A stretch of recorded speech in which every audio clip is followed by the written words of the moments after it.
तो देखने को मिल रहा होगा कि मीडिया में बदलाव आ रहा है। मीडिया को भी ये लग रहा है कि 3 महीने बाद तो असलियत सामने आ जाएगी।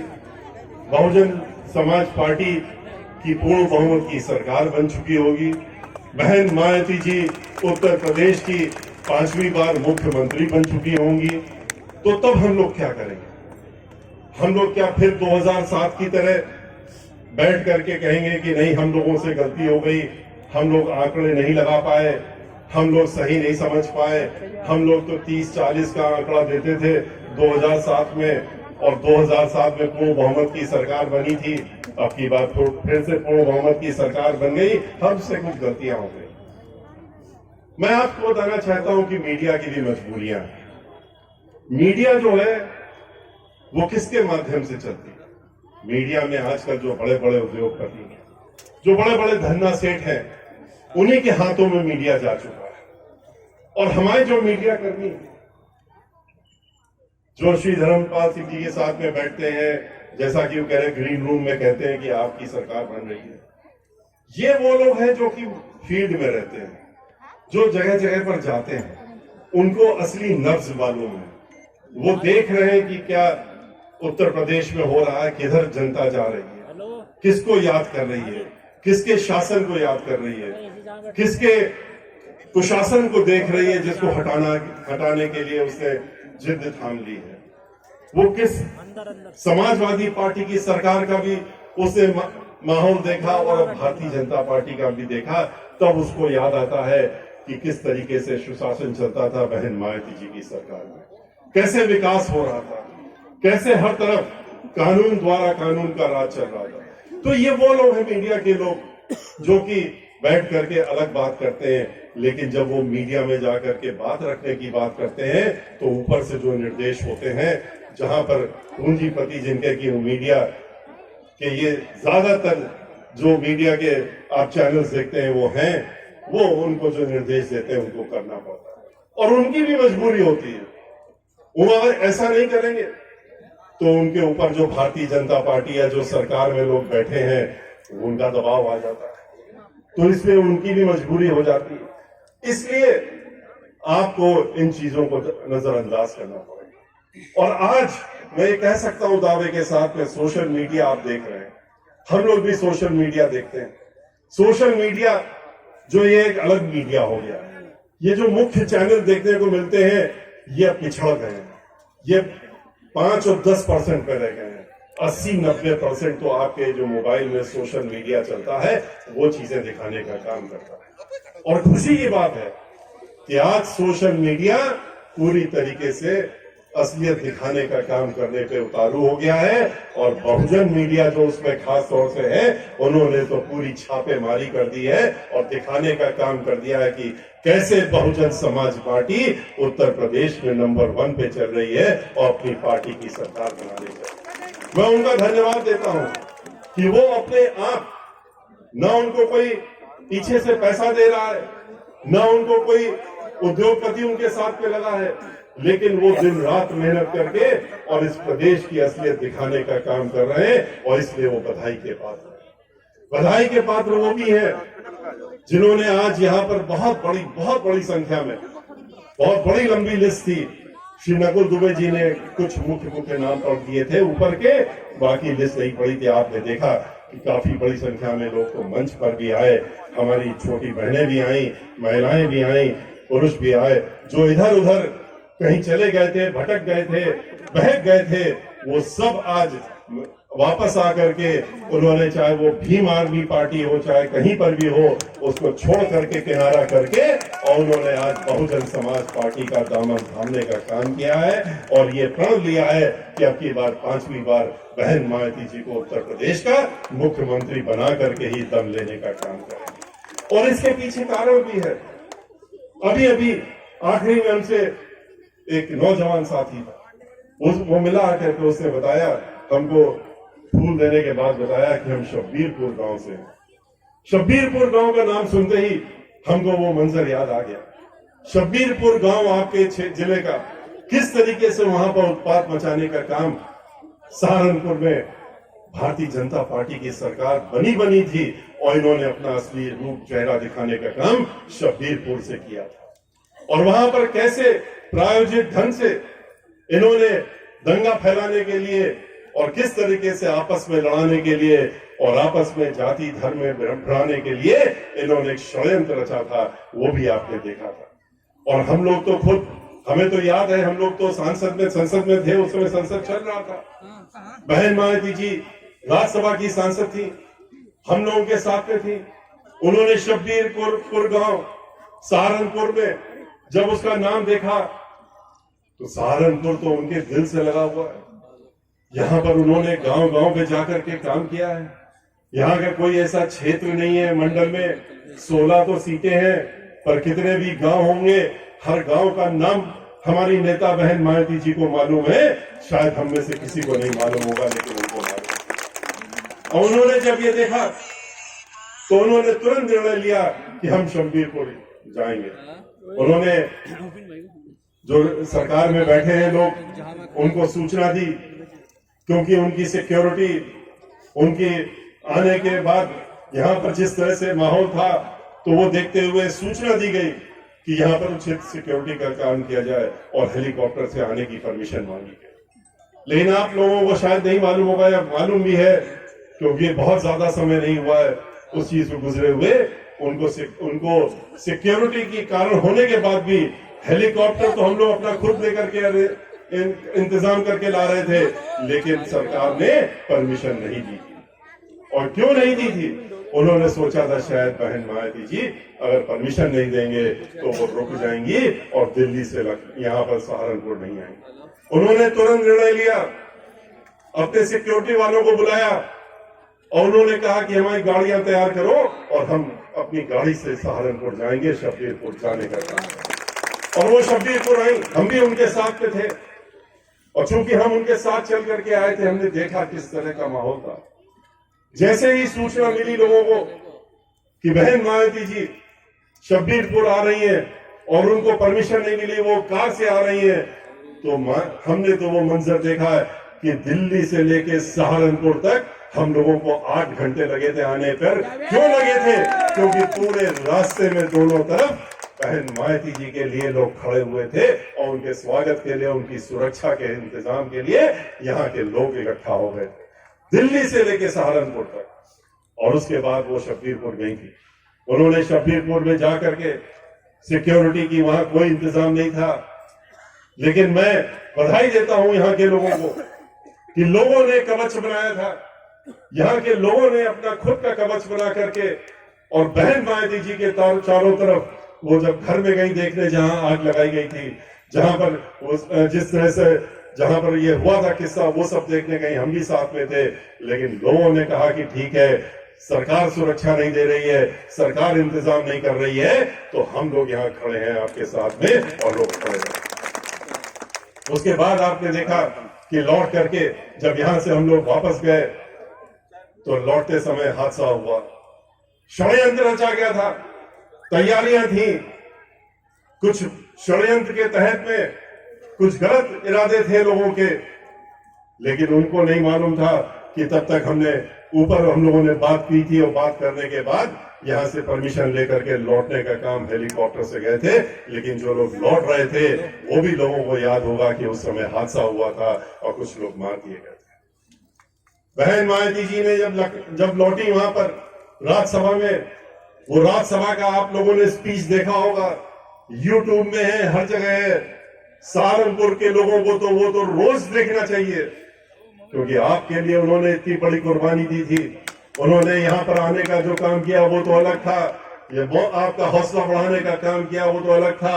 अपनी सुरक्षा को ताक में रख करके, अपना ध्यान न रख करके, अपने जान माल का ध्यान न रखते हुए वो आपके बीच में तुरंत आने का काम किया था। लेकिन इसके साथ साथ में जब राज्यसभा में उन्होंने इस बात को उठाने का काम किया, तो पूरी की पूरी भारतीय जनता पार्टी और समाजवादी पार्टी और कांग्रेस पार्टी के साथ में उन लोगों ने रोकने का काम किया था, उनको बोलने देने से रोकने की काम करने का काम किया। जब वो खड़ी हुई, जैसे ही खड़ी हुई, उन्होंने कहा पहले काम रोकिए। उपाध्यक्ष जी बैठे हुए थे, उन्होंने कहा काम रोकिए। हम पहले अपने शब्बीरपुर की और सहारनपुर की बात करना चाहते हैं। उन्होंने अपनी बात रखना शुरू किया, ये सारे लोग खड़े हो गए और शोर करने लगे, उनको बोलने देने से उन्होंने रोकने का काम किया। लेकिन बहन मायावती जी ने राज्यसभा के जो साल भर से और काफी समय बचा हुआ था, उन्होंने राज्यसभा की चिंता न करते हुए फिर उन्होंने उसी समय निर्णय लिया, वहीं पर बोलते बोलते निर्णय लिया और उन्होंने कहा कि अगर हम अपने लोगों की बात इस सदन में नहीं कर सकते तो लानत है हमारी इस सदन में बैठने की, और हम इस सदन को छोड़ते हैं और हम यहां से इस्तीफा देते हैं। और उन्होंने इस्तीफा दे करके, आपके लिए इस्तीफा दे करके सदन को छोड़ने का काम किया, और छोड़ करके उन्होंने कहा कि बाबा साहब डॉक्टर भीमराव अम्बेडकर की याद दिलाते हुए उन्होंने इस्तीफा दिया था। कहा था उनको सदन में जब नहीं बोलने दिया गया था, उन्होंने कहा था हम इस्तीफा दे रहे हैं, और इस्तीफा दे करके सदन से बाहर आकर के उन्होंने लोगों से मीडिया के माध्यम से अपनी बात करने का काम किया था। बहन मायावती जी ने भी वही करने का काम किया था, और उन्होंने फिर अपनी बात रखी थी देशवासियों के सामने और आपके सामने, और उन्होंने इस बात को रखा कि क्यों हमने और किस तरीके से उन लोगों ने इन लोगों का असली चेहरा खोलने का काम किया था। ये वही भारतीय जनता पार्टी है जो आज सरकार चला रही है। जिस तरह से दहशत का माहौल इन्होंने उस समय फैलाने का काम किया था, उनको आप कैसे भूल सकते हैं। जैसे कि समाजवादी पार्टी को हमारे दलित समाज के भाई बहन अगर उनके साथ में खड़े भी नजर आते हैं तो मुझे बहुत बड़ा झटका लगता है। बहुत बड़ा झटका इसलिए लगता है कि रिजर्वेशन इन प्रमोशन, संसद में जब बिल पास हुआ, संविधान का बिल पास हुआ, संविधान संशोधन का बिल पास हुआ, तो उस समय राज्यसभा में बहन मायावती जी थी, हम भी उनके साथ में खड़े थे और उनकी वजह से वो बिल वहां से पास हुआ था। समाजवादी पार्टी के मेंबर ऑफ पार्लियामेंट जो थे, उन्होंने तो वहां पर पूरा आतंक माहौल फैलाने का काम किया था, ग्लास तोड़ा था, शीशा तक तोड़ दिया था, ग्लास तोड़ करके बात, जिससे कि संशोधन बिल पारित ना हो। उन्होंने हर तरह के वहां ड्रामे किए थे। मुझे तो इसलिए याद है कि मेरे ही बगल में खड़े होकर के उन्होंने ग्लास तोड़ने का काम किया था, और उसकी कांच जो हमारे हाथ में लगी थी, हमारे हाथ से खून निकला था, और उसके बाद उन्होंने, लेकिन हम लोग वहां पर डटे रहे। बहन मायावती जी की मौजूदगी की वजह से मजबूरन वो बिल वहां से पास हुआ था, संविधान संशोधन का। जब लोकसभा में गया तो हम लोग वहां ऊपर से देख रहे थे, बहन मायावती जी पहली बार ऊपर बैठ करके उन्होंने देखने का काम किया था कि नीचे क्या हो रहा, जरा हम भी तो देखें। उन्होंने अपनी आंखों से देखा था किस तरीके से कांग्रेस पार्टी, भारतीय जनता पार्टी पहले से तैयार थे। भारतीय जनता पार्टी तो जैसे ही संविधान बिल का नाम लिया गया, सबके सब खड़े हो गए और विरोध करने लगे। कांग्रेस पार्टी ने पहले से ही षड्यंत्र रचा हुआ था समाजवादी पार्टी के साथ में, और ये तय कर रखा था किस तरीके से उनका मेंबर ऑफ पार्लियामेंट आएगा और आकर के वो बिल फाड़ने का काम करेगा। और समाजवादी पार्टी, उसको देखिए, जैसे ही बिल पेश हुआ, उसने तो अपने सांसद, वो भी कैसे सांसद को, जो कि दलित समाज से सांसद था, उसको भेजा, और भेज करके जिससे कि पूरे देश में एक मैसेज आया कि देखिए ये दलित समाज के सांसद हैं जो अपने ही बारे में बिल फाड़ने का काम कर रहे हैं, और उनसे बिल फाड़वाने का काम किया। और बिल फाड़वा करके उन्होंने संविधान संशोधन को पारित नहीं होने दिया, और आज इतने वर्ष हो गए हैं, रोज वहां पर भारतीय जनता पार्टी, कांग्रेस पार्टी ये मिल करके आपस में पहले से तय करके, और समाजवादी पार्टी के लोग आए दिन बिल पास करते रहते हैं। किसानों का बिल किस तरीके से पास हुआ ये सबने देखा, लेकिन ये वाला बिल वहां पर पेश करने का काम नहीं करते हैं और न करेंगे। इनकी नीयत में खोट है, तो आपको पहचानना चाहिए समाजवादी पार्टी की असलियत। ऐसे लोग, उनके साथ में जब कोई साथ में खड़े होने का काम करता है, खास तौर से हमारे दलित समाज के भाई बहन, तो उनको भी अपनी सोचना चाहिए कि हम क्या कर रहे हैं, हम किस पार्टी के साथ में खड़े हो रहे हैं, जिसने कि हमारे ही पीठ में छुरी मारी, और उसके साथ में खड़े होकर के साथ देने का काम कर रहे हैं। कांग्रेस पार्टी जिसने साजिश की तरह ये काम किया, इसके साथ खड़े हो रहे हैं, और भारतीय जनता पार्टी का तो विरोध रहता ही है।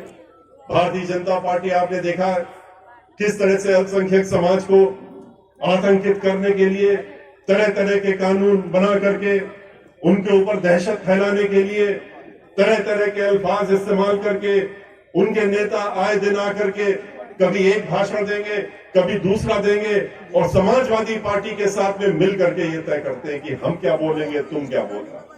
रोज का इनका मंजर तय होता है, आपस में रोजाना इनकी बात होती है और तय करते हैं।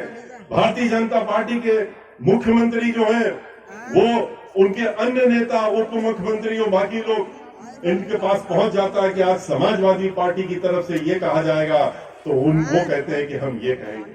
और इस तरीके से आए दिन टेलीविजन में और अखबारों में एक तमाशा बना करके दहशत फैलाने का काम करते हैं। और ये लोग तो आपस में मिले ही रहते हैं। समाजवादी पार्टी, भारतीय जनता पार्टी, ये तो मिलकर के ही काम करते हैं। ये तो हम लोग इसीलिए कहते हैं कि एक ही सिक्के के दो पहलू हैं। याद करिए 2003 में किस तरीके से सरकार बनवाई थी भारतीय जनता पार्टी ने समाजवादी पार्टी, कांग्रेस पार्टी ने तो समर्थन दे रखा था खुला, भारतीय जनता पार्टी ने बहुजन समाज पार्टी के सहते से मेले तोड़ करके और उसका विलय, उनका विलय कराने का काम किया था उनके अध्यक्ष जी ने। और समाजवादी पार्टी की सरकार बनवाई थी, फिर समर्थन भी दिया था, और उसके बाद समाजवादी पार्टी की सरकार को 2007 तक चलाने का काम किया था। तो ये एक दूसरे से तो मिलकर के शुरू से रहते हैं और मिलकर के योजना बनाते हैं। और इसको समझने की जरूरत है हमारे साथियों को। ये सिर्फ आपका नाम लेंगे, अगर आपके साथ होते हमारे अल्पसंख्यक समाज के लोग, उनको भी सोचने की जरूरत है कि अगर ये आपके साथ में थे तो पूछिए कि 5 साल जब इनकी सरकार रही तो उस सरकार में कितने दंगे हुए। हमारे जाट समाज के लोग, हमारे गुर्जर समाज के लोग आज समाजवादी पार्टी का चेहरा भी नहीं देखना चाहते, नाम भी नहीं सुनना जानते चाहते। क्यों? क्योंकि ये जानते हैं कि ये वो लोग हैं जो कि आपस में भाईचारा खत्म करा करके और लोगों को लड़वाने की योजना बनाते हैं, लोगों को भिड़ाने की योजना बनाते हैं, दंगे फसाद कराते हैं। और एक दो दंगे नहीं, सैकड़ों की संख्या में इन्होंने दंगे कराने का काम किया। ये आपने भी देखा और हम लोगों ने भी देखा। क्यों नहीं बहन मायावती जी की सरकार होती दंगे होते? एक भी दंगा नहीं, एक भी फसाद नहीं। 5 साल सरकार चली, भाईचारे के साथ चली, आपस में मिल करके चली। सर्वजन हिताय सर्वजन सुखाय की बात हम लोग खाली करते नहीं है, हम लोगों ने अमली जामा पहना के दिखाया। और किस तरीके से सर्वजन होता सुखाय और हिताय की सरकार चलाई है, ये सबने देखा। कोई समाज उत्तर प्रदेश में, चाहे वो पिछड़ा वर्ग का समाज हो, चाहे वो अल्पसंख्यक समाज का हो, चाहे वो दलित समाज के भाई बहन हो, चाहे वो ब्राह्मण समाज के लोग हो, जिनके ऊपर आजकल एक तरफा हत्या कराने का काम चल रहा है पूरे प्रदेश में, एक सिरे से दूसरे सिरे तक रोज एनकाउंटर हो रहे हैं, रोज हत्याएं हो रही हैं। तो इस तरह का समाज उन लोगों ने भी देखा कि किस तरह से हम लोगों ने चलाने का काम किया था। आज दलित समाज के ऊपर जिस तरह से अत्याचार उत्तर प्रदेश में हो रहे हैं, किसी से छिपा है? पूरे के पूरे परिवार मार दिए जाते हैं। आप देख लीजिए प्रयागराज में क्या हुआ, अन्य एक जिले में हो तो बताएं आपको। हर दिन अखबार उठाइए तो किसी न किसी जिले में परिवार के 4 लोग मार दिए गए, 2 लोग मार दिए गए। ब्राह्मण समाज के 500 से ज्यादा लोगों को गोलियों से मार दिया गया। कितने एनकाउंटर हो गए। हाथरस में दलित समाज की एक बेटी, किस तरह से उसके साथ बलात्कार होने के बाद उसको जलाने का काम किया गया रात के 2 बजे, क्योंकि उत्तर प्रदेश के मुखिया लखनऊ में बैठकर कह रहे थे हम देख रहे हैं टेलीविजन में और हम ये चाहते हैं कि किसी भी प्रकार से इसकी बॉडी को, इसको इनके घर वालों को, परिवार के हाथ में मत देना, क्योंकि हमारे अपने लोग उसमें हैं, जो आरोपी हैं वो अपने हैं, इसलिए उनको बचाना जरूरी है। और रात में 2:30 बजे मिट्टी का तेल डाल के जला दिया। किस तरह से खुशी दुबे, 16.5 साल की लड़की, एक दिन पहले शादी होती है, मेहंदी भी हाथ से नहीं छूटी थी और उसको 1.5 साल से जेल के अंदर बंद कर रखा है। और घर के परिवार के जितनी महिलाएं हैं उनको 1.5 साल से 6 साल की बच्ची को भी और 4 साल के बच्चे को भी जेल में बंद करके रखा है। ये ऐसी सरकार उत्तर प्रदेश की चल रही है। विकास के नाम पे खाली विनाश। किसानों के साथ में क्या किया इन्होंने? उनसे कहा, जैसा कि अभी हमारे साथी लोग कह रहे थे कि हम तो आपकी आमदनी 2 गुना कर देंगे। क्या 2 गुना कर दी? आमदनी तो शून्य कर दी, उनकी जमीन पर नियत लग गई, जमीन पे नियत लग गई, क्योंकि इनके बड़े बड़े उद्योगपतियों ने कहा कि हमको आपने सब तो बेच दिया है, पूरा देश बेच दिया है, नौकरियां खत्म कर दी आपने, क्योंकि हमको पूरा देश बेच दिया आपने। हर चीज जो देश की संपत्ति थी, सरकारी संपत्ति थी, वो उनके हाथों में बेचने का काम किया, ये आपको भी मालूम है।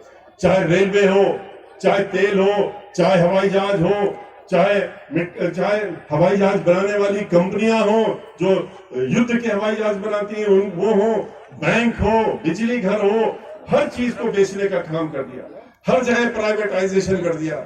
और ये तो आपकी संपत्ति थी, आपके टैक्स से बनी थी, लेकिन इनको उद्योगपति ये लोग हजारों करोड़ रुपया देते हैं चंदा के नाम पे, तो इसलिए उन्होंने कहा कि हमें दे दो, उन्होंने कहा ले जाओ। अब उन्होंने किसानों की जमीन मांग ली, कहा कि हमको अब सब कुछ मिल गया है, जमीन नहीं मिल रही है, किसानों की जमीन दे दो। तो तीन काले कानून बना दिए, ऐसे काले कानून बनाए जिसमें कि जमीनें जब चली जाए पट्टे पे तो दोबारा वापस न आने पाए। किसान के पास जो छोटी जमीनें हैं वो भी उसके हाथ से चली जाए। 2 गुना बढ़ाने की आमदनी की बात करते थे।